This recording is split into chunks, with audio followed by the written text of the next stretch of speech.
দেখছেন খবর দিনভর বাংলা। আসন গ্রহণ করুন। আপনাদের সকলকে সুস্বাগতম। আসাম জেলার অভ্যর্থনা কমিটির পক্ষ থেকে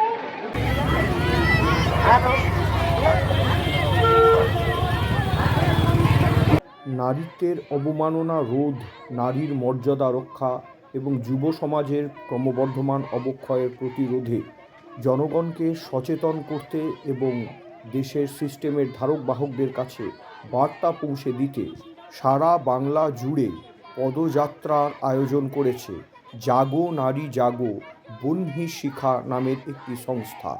এই কর্মসূচির নাম তারা দিয়েছে অঙ্গীকার যাত্রা।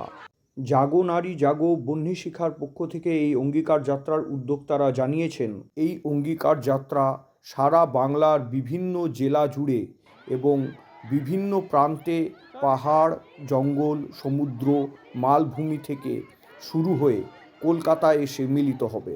উদ্যোক্তারা আরও জানিয়েছেন যে কবি, লেখক, চলচ্চিত্র শিল্পী, বুদ্ধিজীবী, ক্রীড়াবিদ থেকে শুরু করে আপামর সাধারণ মানুষ এবং স্কুলের ছাত্রছাত্রীরাও এই অঙ্গীকার যাত্রায় পা মিলিয়েছেন এবং একে দুহাত তুলে সমর্থন জানিয়েছেন। এই অঙ্গীকার যাত্রা আরজি করের অভয়ার ধর্ষণ ও হত্যা, উন্নাও হাথরাসে নারীর ওপর বর্বরতা সহ সারা ভারতের বিভিন্ন প্রান্তে যে নারীত্বের অবমাননা তার বিরুদ্ধে সংগঠিত করা হচ্ছে। পাশাপাশি যুবকদের মধ্যে যে সাংস্কৃতিক অবক্ষয় সেটার প্রতিবাদেও এই অঙ্গীকার যাত্রার আয়োজন।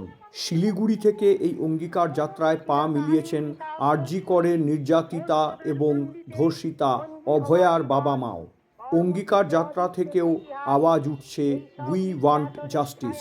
উদ্যোক্তাদের বক্তব্য অনুযায়ী এই অঙ্গীকার যাত্রার শেষ হবে আগামী 16ই ডিসেম্বর কলকাতার বুকে এক বিশাল মিছিল এবং জনসভার মধ্যে দিয়ে।